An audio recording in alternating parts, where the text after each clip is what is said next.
Hello and welcome to Voices of Women, sponsored by the Bristol County Commission on the Status of Women. I'm your host, Gail Fortes from the YWCA Southeastern Massachusetts, and welcome to our show.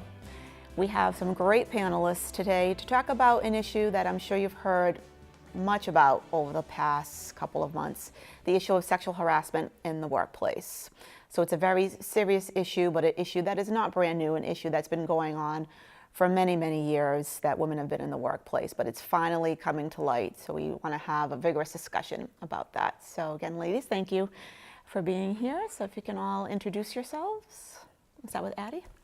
So my name is Ady Prattt. I'm the Education Outreach Coordinator at the New Bedford Women's Center, which is the local domestic violence and sexual assault agency, and I'm also a bilingual counselor for domestic violence and sexual assault. Okay, thank you. Hi, I'm Michelle Keith. I'm a commissioner on the Bristol County Commission on the Status of Women and a local attorney. Hi, I'm Juli Parker. I'm the Assistant Dean of Students at UMass Dartmouth and the Director of the Center for Women, Gender, and Sexuality. My department is responsible for all sexual violence education and advocacy on campus. Okay, well, thank you, ladies, for being here today to talk about, such an issue that we've heard so much about in the media. I'm sure a lot of people are talking about this at work, amongst their friend groups, on social media as well. So we want to, definitely bring this to light to have our viewers learn a little bit more about the issue and what they can do and have discussions about this, not only with other women, but with the men too, as well. Mm-hmm. So, Julie, maybe you can talk a little bit about the Me Too campaign and how this first, even though we know, again, it's been going on for many years, really started to get out in the public light. Sure, happy to. So I think first we need to clarify that Me Too was started in 2014 by a woman named Tarana Burke, who was involved with a march against rape in Philadelphia and wore a t-shirt that said Me Too. And then Alyssa Milano reinvigorated it on Twitter a month or two ago when everything came out about Harvey Weinstein, and women started then responding with this hashtag and writing their personal stories of sexual assault, sexual harassment, domestic violence, any kind of violence that had been perpetuated on them. And I think it's become a pretty viral sensation. Mm-hmm. I think all of us right now are having conversations at our homes where we're talking about our Me Too stories. I've seen so many women write stories, and men, of abuse that has happened to them. And I think a lot about what it was like to be in college and rushing home in 1991, my senior year of college, to see the Anita Hill and Clarence Thomas hearings for the Supreme Court, and how at that moment was so exciting to be a young feminist and think, wow, we're finally going to have a conversation about sexual harassment and violence against women, and it all kind of felt like it just, went away. And that there's been a lot of kind of Gen Xers who've been talking about how they kind of just put up with it, after Clarence Thomas got confirmed, and then that kind of generation just kind of put up with sexual harassment in the workplace, or organizations didn't properly respond to it. And so in some ways, this moment feels like how I thought that moment was supposed to feel like. Right. So I think, I think there's a lot of us who are excited that this is maybe, to quote my new chancellor, that, the arc of justice is bending a little bit, toward listening to women. But I think, it's also one of those tenuous places where we're not sure, and where do liberal women who care about liberal men, who are shocked about some of the behavior of liberal men, like, where do we stand? And and I think there's a lot of confusion a little bit about, like, what's the right response and what's our role and what do we do now that we have all this information and that all these people are coming forward. Right. I mean, those are all good points. I know, like I said before, I know we've had many of these discussions, at work, with our friend circles, and hearing even from men thinking, what should I do? What should I not do? Should I not compliment, a coworker anymore that, hey, you look nice today? Or if I mistakenly rub up against her as I'm walking across the hall, and, they're a little bit nervous about, how are they supposed to act? What are they doing anything that could be interpreted, as sexual harassment or sexual assault? So maybe, Michelle, you could talk a little bit about what is the actual definition of sexual harassment in the workplace, and what should employers be, doing to help educate their employees? the sexual harassment statute applies to employers with 6 or more employees in the state of Massachusetts. And That's interesting. yeah. Only 6 or more. So 6 if you're or a more. small group, it doesn't matter. You can. Well, they should still try to. One would hope. One would Right. hope. I mean, it is in your best interest as a company to have a work environment that is not hostile and to treat others, everybody within your organization with dignity and respect, which also speaks a bit to the fact that there are a lot of men who are sexually harassed. And it's even worse for them because, they're thought like, oh, come on. Oh, the woman grabbed your muscle. Do you know what I'm saying? And said, "Oh, wow, you should take that as a compliment." And they get made fun of for reporting. And I think we definitely want to, as women, not promote an environment where we are the sexual harassers as well. So that's just something that the law applies to everybody. And within your work environment, you should be able to focus on work. And that's really the purpose behind the statute. So it helps employers. I mean, people are paying their workforce and they want their work to be done. And this type of behavior takes away from the effectiveness of an organization. So even if you are a small business, you should be trying to promote a work environment that is non-hostile.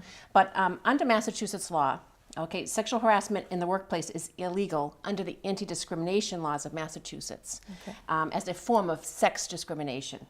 Massachusetts law prohibits sex discrimination in the workplace, including same-sex sexual harassment. There are 2 main categories of sexual harassment: quid pro quo harassment and hostile work environment harassment. Under quid pro quo, and you can see this slide here, Massachusetts law describes quid pro quo harassment as sexual advances, requests for sexual favors, and other verbal or physical conduct, which the submission or rejection thereof becomes the basis for employment decisions or term or condition of employment. And then under the hostile work environment aspect, sexual advances, requests for sexual favors, other verbal and physical conduct of a sexual nature that have the purpose or effect of unreasonably interfering with an individual's work performance by creating an intimidating, hostile, humiliating, or sexual offensive work environment. It's all against the law. Okay. So what is the process if someone feels that they are being sexually harassed at work? Well, I'm sure that all of us here can talk about that, but one of the things that's really important that people don't realize is when there's somebody in your workplace acting in a manner that you find sexually offensive, it is encouraged for you as an individual to go to that person and say, when you do this, you make me feel uncomfortable. Please stop doing this. If the person continues that behavior, that's when it changes into the harassing behavior. Okay. So, you talked about earlier, oh, geez, I don't know what to do as a man. Oh, should I say you look nice today? Oh, I might get in trouble. No, it's okay. You can say, geez, you look nice today. And then if the person says to you, you know what, it makes me really feel uncomfortable when you say that to me, then don't do it anymore. It's really simple. It's not so complicated. Right.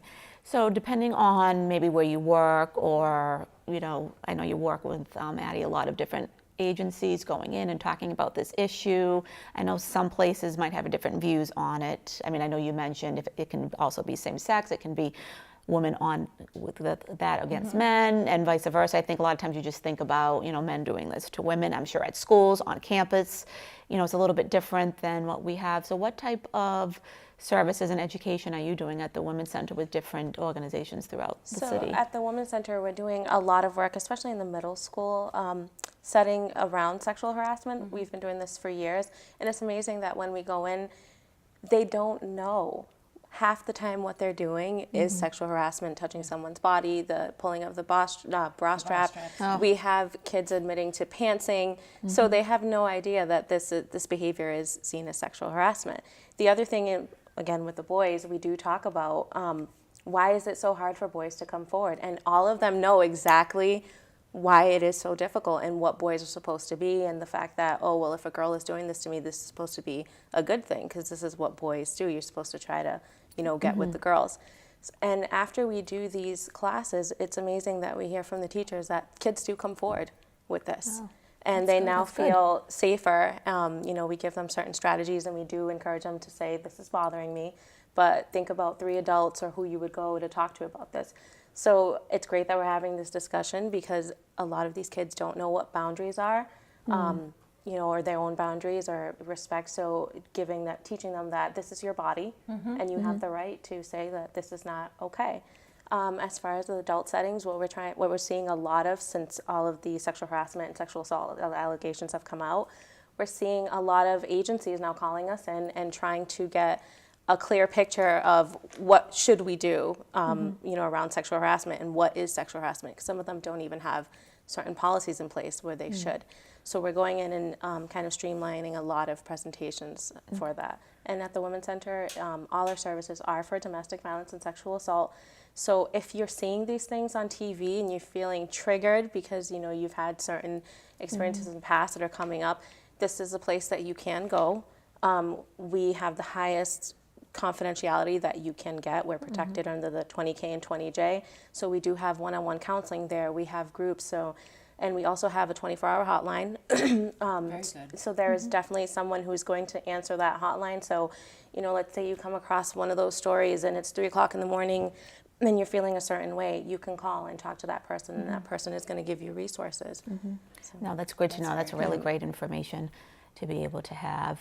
Michelle, is there like templates, or say if an organization doesn't have a sexual harassment policy as an example, is there information out there that they could gather to put something in place? Massachusetts Commission Against Discrimination online has got a model policy that you can copy. It's free for everybody. Oh, great. And you can start with that as your template. All right, great. So we'll have that resource at the end of the show that people can be able to get.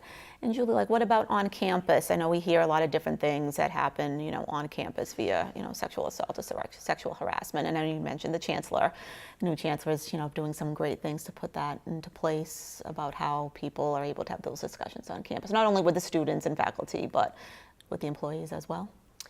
We have lots of resources, educational opportunities. So my office is responsible for bystander intervention training, where you're teaching students how to intervene in situations where people are being harassed or attempted assaults, even hate speech, and how you interrupt that kind of language.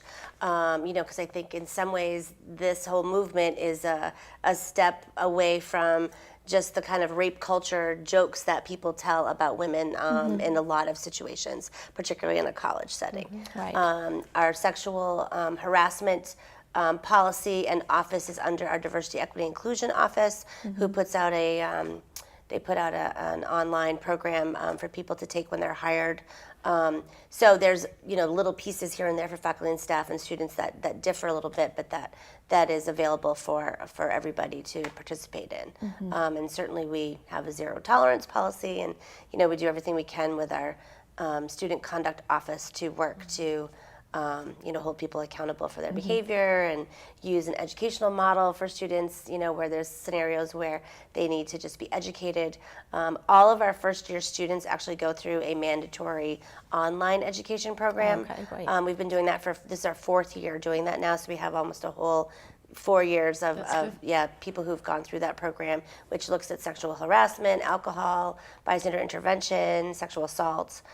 So I think we're seeing more people coming in to see our victim advocate because there's so many people now that know that resource is available to them. Right. No, that's all great information. So in discussions with many people or on things I've been watching on TV, you hear a lot of people say, oh, well, this happened 15 years ago, 20 years ago. Why was it not talked about? Why didn't you report it? Many times, and it's not just men saying that, a lot of women too, oh, you're dressing seductively, or why are you wearing that to work? And so how do you combat that when someone's giving, pushing back on something that somebody might come in and be talking about? Or, how do you change people's minds, I guess, on that piece? Because I know when I hear that or I read that on social media, it's very disturbing that it shouldn't matter if the woman was walking around half naked. Like, it doesn't give anyone a right to, be able to do that to her, or even though it took her 15 years, and there was a reason. We know there's many reasons why people don't report. And it's very widespread. And maybe talk a little bit about that and what we can do to help people. You don't want to get into fights with people at work or stop them from being able to come forward. But how do you encourage people that may not want to do something because they hear those negative comments? Well, I'll start. I think a lot of women don't come forward because there's a fear of retaliation and there's a fear of losing their jobs. You know, at the very core, it's an economic. I mean, it's the same reason that women don't leave abusive partners. You know, is there's an economic imperative connected to what they're doing. And unfortunately, so many women's complaints were pushed aside or not believed for so long that women know this. You know, we know like that, you know, rapists don't get tried. You know, we know that like some of this stuff isn't paid attention to in our look culture. at all the rape kits, they're just sitting there. Exactly. Not even dealt with. Exactly. The state won't even fund Right. the processing of them. Right. Right. So how do we encourage people to move past that? I mean, I know, you know, there's so many more women out there and men that have probably experienced this in the workplace or at school. When you said the bra, I mean, I remember that in high school, boys doing that with a bra strap. You know. Right, and someone's saying, "Oh, they tease you because they like you." Oh, that's you're right, exactly. Oh, that's boys. Boys, you know, like the boys will be boys comment, or like all of those things that you hear, or you know, when you don't wear a skirt to school because the boys are gonna, you know, look at your skirt when you're going up and down the stairs. We police women's clothing because we want women to, or girls' clothing, because we worry about the way that boys will react to that clothing. Right. And so we need to flip that. Right, we need to flip that around. That my clothing and what I wear should not somehow cause you to be completely not in control of who you are and what you're doing in this world. You know, that you, and I think we could talk a little bit about men, that we need to hold men, you know, accountable for being complicit. You know, not the men who were harassing, but the friends of the men who were harassing. You know, like the buddies, you know, the co-pilots. You know, the guys who kind of didn't necessarily do something but allowed stuff to happen in front of them. Right, because it's kind of hard to believe that nobody knew that all of these things were going on, like with Weinstein or Matt Lauer, all of these things. And they did know. People knew. I mean, people knew, no one said anything, because, I mean, there's an element of power and control, because these are powerful men. Even sometimes I look at some of them like, you know, they're famous people with endless resources. You could probably have any woman you want without having to do that. It's like, why do you have to add that piece to it? The whole Bill Cosby issue when that first came out, I remember I was shocked, like, Bill Cosby, like, how could you do that? What? I mean, but I know, okay, as it keeps coming out, there's more to the story, and it's not just about, as we all know, it's not just about sex. I think it's there's so much still more. a lot of fear, obviously, like she said, attached to coming out with this happened to me, because now it makes everybody your judge, jury, and executioner kind of thing. Right. And you have all these people making different assumptions and all the old myths that come into play, and you feel very alone. What we hear all the time, you know, and sadly even in agencies and presentations, is people saying, well, I think sometimes it's for attention. And we kind of say, nobody wants that kind of attention. Or, oh, well, this person said they took it back. And I always have to talk about, there's a huge difference between recanting and someone making it up.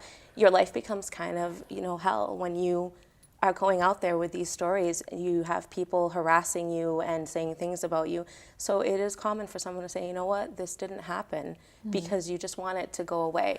So I'm constantly explaining, like, nobody wants that kind of attention, and usually it's not about getting fame or anything like that.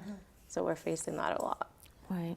I think that we're in a watershed moment, and I'm thrilled that the Me Too hashtag has become so popular and people are sharing their stories, because as an attorney, one of the things that frustrates me is that you can have a beautiful law written that nobody embraces or complies with. So the changing of cultural norms is what really brings the law alive. You have to have buy-in. I mean, if we didn't buy into the fact that we've got police and there's enforcement and we should follow the laws, we would have complete chaos. It would be the Wild West. So this is an opportunity for people to start talking about the law and become more aware of it. Earlier, we were talking about educational initiatives. That's one of the ways that Jim's saying you can help move just the habit of basic dignity and respect towards one another, acting in that manner. You can move that forward with the law and movements like Me Too. So for me, I look at it as something that is long overdue. Right, absolutely. And a chance for us to say, hey, you know what? Let's just stop it. Let's comply with the law. When we're at work, we're there to work. It doesn't mean that we can't have some fun, but this is not fun. Right. You know, and for people to start to learn and be their better selves. I mean, that's really what the law ends up being about. I mean, we all benefit from following it. Right.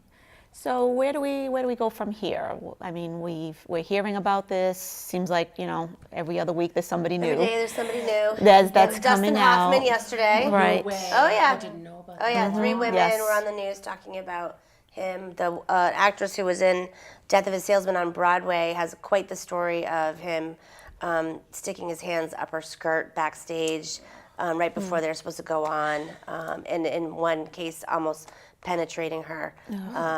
So yeah, and and every day I'm like, who's next? Who's next? And I also think we haven't seen yet enough trickle down. I'm waiting to hear. So I worked in the restaurant industry all through college. I'm sure many people worked in, and I feel that was like a bastion of sexual harassment. Oh. From the people that you're waiting on to the kitchen. The kitchen, Absolutely. and even management. I was sexually harassed by a manager when I was probably 21 years old. Yeah. And then his manager, who was a female, said, "Oh, he doesn't mean it. He doesn't mean it." Right. So I'm looking for what's going to happen to other industries that aren't kind of media, Hollywood, Hopefully Right, you'll learn it's from exactly. this. It's in the press. And also, just in keeping with Massachusetts law, you have 300 days to file a claim, to go to MCAD, the Massachusetts Commission Against Discrimination, or the EEOC, the Equal Employment Opportunity Commission, which is at the federal level. You have 300 days to file a claim from the last act of sexual harassment. So keep that in mind. There is a statute of limitations. Right. No, that's really important to know, because I remember that too. I was thinking about that. My first job in a fast food restaurant at 16, and I'm like thinking about, wow, that was sexual harassment. Now that I'm thinking about it, like some of the things that were being done by coworkers and managers that. And it was so normalized, right? At the time, because and it was very you're so common. young and powerless too to think like, I'm going to go fight the man for this big restaurant, and we didn't have that kind of that behind us. And part of it, it's like you almost think it's kind of like, a compliment, like when they tell you those things, or hit you on the backside a little bit, or rub the back, like all those little things. And I think it's important to just have those keep having those conversations with our girls and our boys, as well as men and women, because it's just so important. Show support. Don't gang up. Right.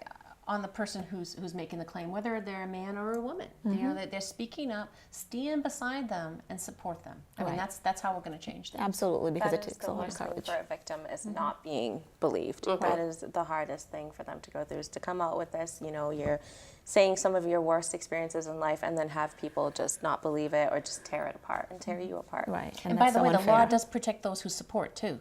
So if somebody has spoken up at work, and then you're supporting them, and then they're retaliating against you, you also have a claim. So you are protected. Okay, so that's your responsibility as an employer as well, is to be able to address the issue as quickly as possible, so that way people can, like you said, they are here to do a job. You are here to get your work done, and it's just detrimental to everyone in the workplace, because no matter what, everybody seems to find out, or everybody kind of knows what's going on. So we want to be able to move forward, and hopefully use this as a learning experience, and it just doesn't get swept under the rug. I mean, hopefully it won't, because it's just unfortunately been so many people coming forward, and but like you said, Julie, when it gets down to people that are not famous, and can address some of the issues here, that we can keep this moving forward too. So with the any laws coming up that the commission is working on, or anything that we can advocate for with our legislators for this? We do have Advocacy Day coming up at the State House in May. And we do have the legislative agenda, which what I can do is I can add that, I can submit that to the folks here at So we'll Dallas have the Community Television, so information. everybody will know the Massachusetts legislative agenda for the commission for this next year. But Gail, I ask, if anybody contacts you, which I'm saying through this show, and they need some assistance with sexual harassment training, or any sort of assistance whatsoever, please contact the commission, because it is our job to address issues within Bristol County, and we will certainly do our very best to do that. Okay, good. At the Women's Center, anything coming up, any resources, or if they can get in touch with you, we'll have the information if they want to Definitely the workshop. hotline. The Women's Center is kind of wraparound. We do have services for children. We have legal services, advocacy. We have groups. We have the one-on-one counseling. So it's pretty much a safe place that you can go into and get all the resources that you need. As far as that, we're pretty much gearing up for Sexual Assault Awareness Month, which I know is in April, but it's our big month, and starting to get ready for that now. Okay, good. Julie, about on campus? There is a law right now that's being worked on, a bill that's being worked on in the Mass legislature that's replicates in some ways the Campus Violence Against Women Act. So it would basically be Massachusetts again being ahead of whatever's happening federally, like we just did with the birth control law. Yes. So I think it's great to be part of a state that actually cares about women. So we're hopeful that that's going to pass as well, and that would require mandatory sexual violence education, victim advocates on campuses, and some other statewide, I think, watchdog kind of thing to make sure that campuses are following through with their sexual violence education advocacy work. Okay. And then I just want to mention that the Massachusetts Commission Against Discrimination is where you would file a claim in Massachusetts for sexual harassment. They do actually have an office here in New Bedford at 800 Purchase Street, room 501. Okay, that's right downtown. Yes. The number you can reach them at as well is 508-990-2390. And the EEOC, which is at the federal level, you can file a claim there as well, is 800-669-4000. Okay, great, thank you. So wrap up, final thoughts about this issue or anything you want to leave our audience with? I would just say I just hope that women keep continuing to use their voices and share their truth. It's exciting to be, I think, alive in a moment where women are doing that, for the first time for many. Absolutely. Michelle?